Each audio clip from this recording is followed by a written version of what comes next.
Omade share yemamu ache edeba virgin anopa nosia kasebo eso. Yememu ene amanono nsem na yensaka enanopa ya yede bremu se virgin anopa nosia kasebo.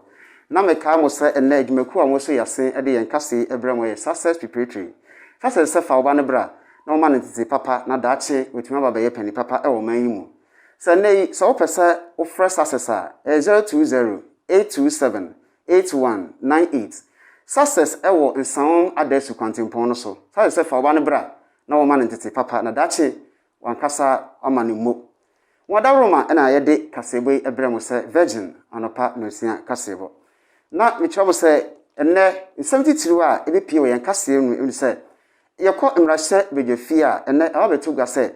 wonko fie na woche miensa enam yare akudewu ya eyi niti ewo honti na nkwaje won home eno achi no obefre wo yeda so a ewo covid insensem ne mu enne Ghana Health Service nso ababetu egwa se ede ababetu gwa se sorry beye oha nchemu aduonum awotwe mekire 58%.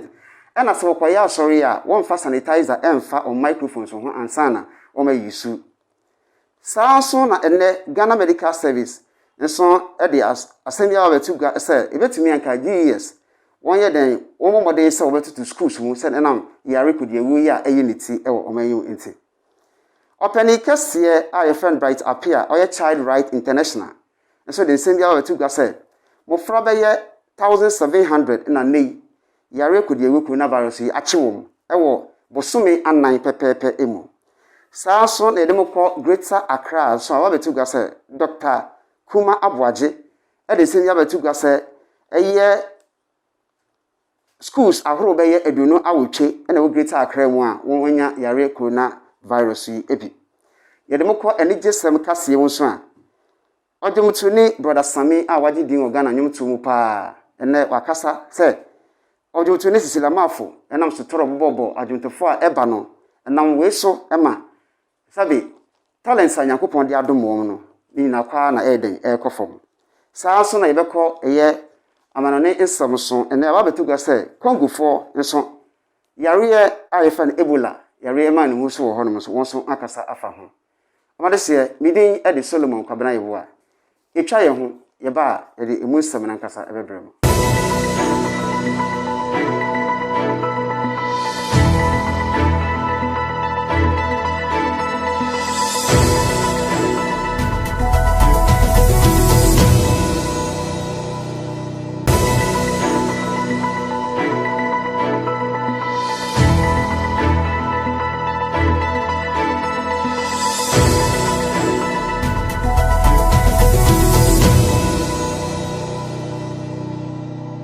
Obarese yemom akwaba ediba virgin anopa nosia kase eso yehye yensem na se ne yehye aso afi mrahye bedjafie ye nyina yini misa yare boni eye coronavirus eyi niti aha o manfo pa ena we so makwakwahyɛ eye mrahye bedwamu ema mrahye bedjafie no kasamafo ede nsemi betu gwase betumi a enam yare eba ye na akyeche MPs bebrebe na emu beye dunson enya bi na oha ne edunum ba akomekye 151 nso awoye adwumayefo ewo eye mrahye bedjafie wonso enya bi niti betumi a enka wonko woka asase we Ghana fo Bernard wano tumu ma speaker eka asem ne se betumi a enka wonko fie wanko fie a obebobodin no se de be ya obi abetene ho ase wanya yare ni bi ma won fa won bo anje so ma wan pene wanko fie ma na me no so na ka se mun kwade a na we de eyade a ewo se obi a ekofie a ne ya me ka se ya mrahye bedjafie woni honom a wonyina ekọ ifia kwakwaje won ho me na yare kodiewu coronavirus no. Having regard to the upsurge of the coronavirus infection in the House, now reading 17 members of Parliament and 151 staff and ancillary workers in the presence of Parliament, and the fact that the Appointments Committee is yet to commence consideration of His Excellency the President's ministerial nominees, I have, in leadership, decided that the sitting of the House be suspended for 3 weeks. It is hoped that within this period of adjournment,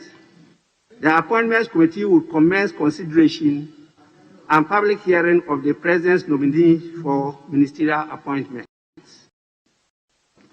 By the end of the 3 weeks,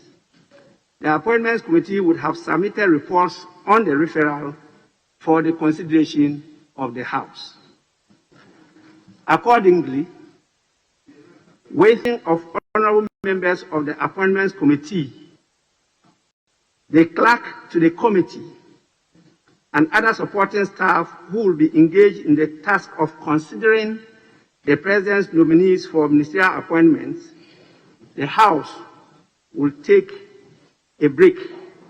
as from tomorrow, Wednesday,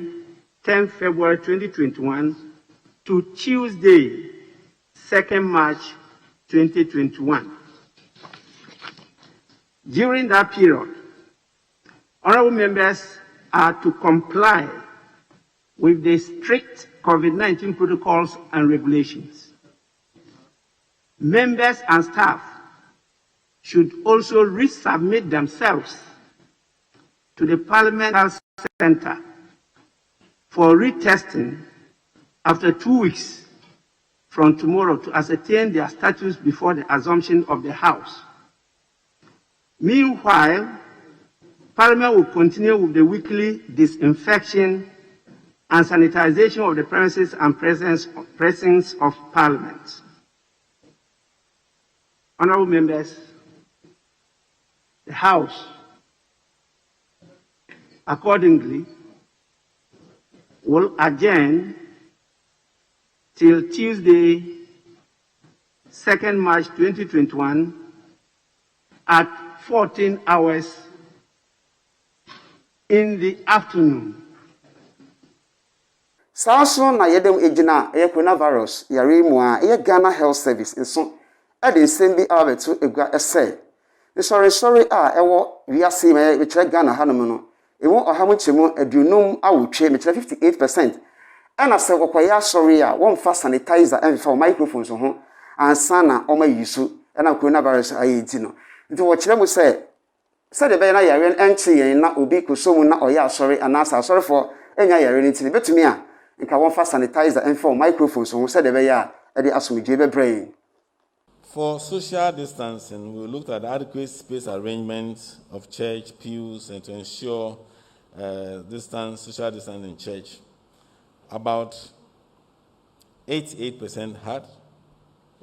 We had also church, whether they maintained distance during sitting at the service, we had about 79.1%. Choruses and singers maintained social distancing, it dropped to 74.4%. Church maintained social distancing during interacting during each other during the church service, dropped to about 41.9%, and 9.3%, as 4 churches allowed handshaking in church.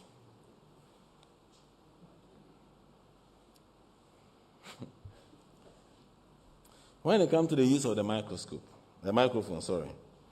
the choir members and their singers who were exchanging microphones during the singing was about 48%. They were exchanging microphone. Only 41% actually frequently sanitized the microphones that they were exchanging among themselves. So that's a major challenge that has to be addressed.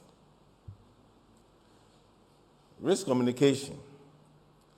Posters, do they have posted information about the face mask use? Yes, about 81% had the information on posters. Were they making audio announcements in the risk communication? Yes, that number dropped about the use of hand hygiene and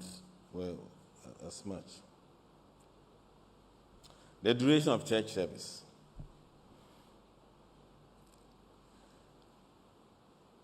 47% actually went beyond the acceptable duration, against 53%. So in summary, 90% of all members of the church, that's 38 churches, visited wore their mask correctly. 6% were not. There was no difference between the proportion of face mask wearing between males and females, and the proportion of face mask wearing was the highest among the church members compared to the ushers, as I mentioned, the protocol and security, to 80%. And pastors also, the use of masks had dropped to about 83%. Choristers and singers dropped significantly to 63%, especially when you know that during singing is when you can actually share the highest number of viruses. That is something that's worrying. So you call Ghana Medical Association, and they are able to go with the same at Ghana Education Service, and no one say, ever to me, Kashabi, one mass schools in Nara and call lockdown. It's on the Yare could you name say, Yare by school for at Sanafi, Bayer, Bosome Edu. And na yakoba ye so yare ne ba na eba cases ne ba na eba eno enanam so na Ghana Medical Association editor years enemi se be ya onko fie na nkwada na nkwaje won home se de be ya yare no ase entre titles bio wono ene ye twetwefo abedieche edema Ghana Medical Association wono ene nei wodi ababetu edwasem sankebe ya Ghana Education Service womo embra no monko asetena womo ni mpanifo enko asetena sede ebe ya suku ahodo na womo bebie ye mecheje nribusu mino emu no womo ebesan atutum na ni hina ene se eyade a efri se mampani na nadoda nkwakufadom womo akwan se yenko suku no suku ahodo no ena COVID-19 yade yi womo enya bi suku bi etise Akosombo International School sanso ena Kotek na nsenya ena babeto edwase suku nkoda no womo enya yade yi ebia suku ahodo na nso ena emu nkoda no womo enya yade yi bi ade ekene ade esanyina no esoro kwa na eko enu ntinu GS meche Ghana Education Service womo enkwa asetna emu mpanifo ene aban no womo nkwa asetna se de be ya womo ebetutu suku ahodo no emu na suku nkoda no womo ho ato womo esanse so obi yare a enya de obetimi enya sabe adwene mpo wodi esuade sanso ena fe COVID-19 yade no se echiwa ema onioma nyina ekechi sampo na se ebia wo ho towa na edinsunsanso foforo bi nso abrewo ewo wabrabom san ena fe die ne de eyade echiwa etimi ekum entinu yempese nkoda no womo ho ebekire womo esan COVID-19 yade no entinu womo emma kwan na womo ne aban entenase na suku ahodo no womo entutum se de be ya enkoda no nso wombenya womo mfa ho yara so ewo coronavirus sensem ya so ayo openikase bright appear or ya child right international nso ene ode sembi atuga ena ochemu se nkwada be ye 1700 na coronavirus yi achewom obusumi anan pepepe emu of March when we recorded the first case up to the 9th of November 2020 we had 2,180 cases among children, for which we recorded 4 deaths of children. Then from the 10th of November up to the 4th of February, we have recorded 1,737 cases of COVID among children. So if you look at the cumulative effect, it will come to 3,917 cases of children. So again, in terms of the mortality, we have only 4. But from the 10th of November up to the 4th of February, we've not recorded any mortality case of COVID amongst children. And then the admission rate of children in hospital is less than 1%. Yaraso ewo coronavirus sensem yemu Dr. Kuma Abwaje ene wakasa ena ochemu se schools be ye aduno ebiesa ewo Greater Accra na ne yare one record coronavirus ibi ewo. Update from the schools. I believe that there's been a lot of talk about this. We've had upper senior secondary school outbreaks in Upper West, Western, Greater Accra, and Eastern region. 23 schools in Greater Accra have so far reported 56 cases and no fatality. And I must show that parents have duly been informed. So if I come to that, we can look at the spread of the schools that are Then we have averagely 23 cases and total recovery 0 among others. But you can see that we also have some suspected cases of about 166 that we are still following up to see. And we have some staff also affected in the schools. Central Region has also reported. Okay, let me talk first about the Akosombo one. As at 28th of January, a total of 500 in the Akosombo International one that has always been in the media. As at we had done a total of 553 samples have been tested, with 82 of them being positive. Students were 73 and 9 staff were positive. So and ane ye dem call entertainment news and actually register kase so a odwumtuni a waje de friend Cecilia Mafo wo kai say emri atwamu omobo story bi ni adade na amafo eyi omuti wo kawe ya na ohye nkom kai na obo story ni adade no and am we so na odwumtuni a waje din pa a obo gospel a de so brother Sami enso de sembi a betu igwase Cecilia Mafo story no bobo adwumtofo a eba na wo nimdie no eno so kan wo bi na ma talent a Yakopon de adomo no kwa na den ekofom amanfo bekaya encheye bia eneba beto edwase ye maame Cecilia Mafo woni ye nua badges blessing wo mo ekohie adwumadie bi ase ewo kumase na bra ye nua badges blessing wodina simpie so aboto nwom ena ye maame Cecilia Mafo wokoje microphone na ekuta no efri ni nsem na ni na ene se wonsan kware na ware a woni ne kunu wo mo ejaye no na eno ena Ghana fo no bi ebe kasa bebre se de ye maame ye no na yade a entwayiem empo no wono ankasa ni nuanom a wono wo mo tonwom no wo mo so ebe kan bi na eno ena name brother Sami wono so eye nwumtuni mapa wo man Ghana mum wode aba betu edwase eyade de ye maame Cecilia Mafo nam na wo ye no eyade a entwayiem ni hinada ene se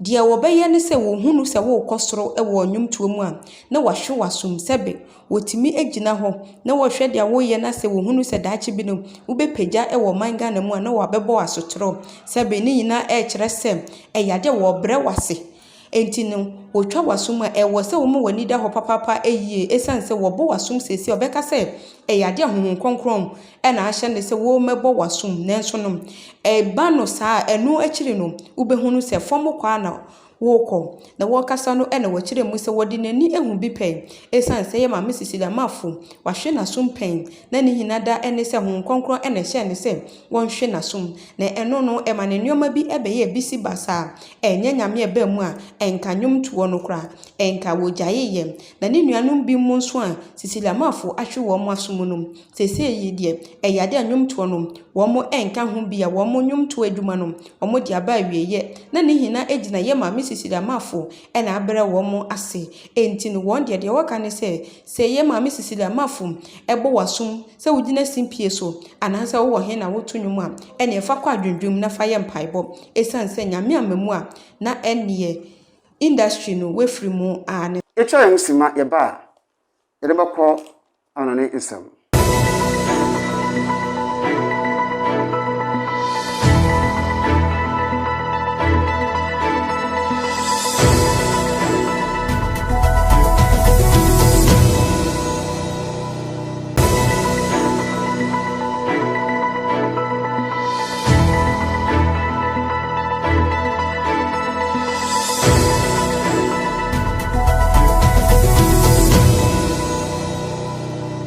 Amarese yamamo akwaba ede ba virgin anopa no sia kasebo eso ya be ni ekoko wiemu obi manso na nei Congo ene one semia wetuga sanam yare eba ye coronavirus na de nyina ba yi afi ni akoko wiemu ane se Ebola yare ya emiri bi ntam eba ye no ene eyi litiri ewo ho no ma oma yedin ewo kronum wo hwe de Yakopon so ebeka afa o na nyame be ye de waso wo kan ne se yare de yade a omonso no omayedin na wahwe se wenya na eduru anase obafo beboa wo ma eno nti wonso wo hwe Yakopon enim emu ewo DR Congo manu emu meche Dr. Congo manu emu am eyade a ababeto edwase Eyade Ebola yare ya mfie bi akiri no ebaye no eyade a asan apagya ne mu ewo oman Congo emu a eno enam so ama ye maame baako de sebe watwa nananom ewo nsie do na eno ena World Health Organization miche WHO omodi ababetu edwase eyade omo ani edi sa ensem yi echi enhwehwemu pa womo eye se ampa se yade no ebi ewo ho ana na womo pani ekasa no ena wo kire mu se eyade ye mame na wahwe no enkwa no na ne hina ene se ne kunu ebre bi wonya Ebola yare no ebi ena ne ho eto no enti no sampa se wonya Ebola yare ne bidia na ne na eye no kure nenso de womo eka ne se Dr. Congo man no emutimamufo no womo nka omo akoma ento womo yam esan se womo wo ho edema womo se bibia mu no ombeboa womo enti womo eye nhwehwemu se yade no ena yi ne ti ana se maame no ne kunu ho ena wonya yade na eno nti no wewu na eno akire no wombeboa enti obi bia enka na koma ento ne yam se wo Dr. Congo man nko ade omade se we ene insamtitiri bia yede brem se anopa no sia kasebo Virgin Television so midin ade Solomon kwabena yeboa na meka wo se ene school a wo so yimu anadwumaku a wo so yimu ede yen kase ebrem success preparatory success se fa oba ne bra no man ntete papa wa chekere fo won ben na wonim de etane se ye hwa afie etwa mu na 617181 na wo yi success se fa oba ne bra na nya de litibe wuda wo address nsan kwantipo no so success se bra se wotumi so a wo de pusu ahoma no trofo no 02082781198 success se bra na o man ntete papa wo da roma ne de enyumre anopa no sia kase ebremo o ma de se midin e de Solomon kwabena yeboa akramo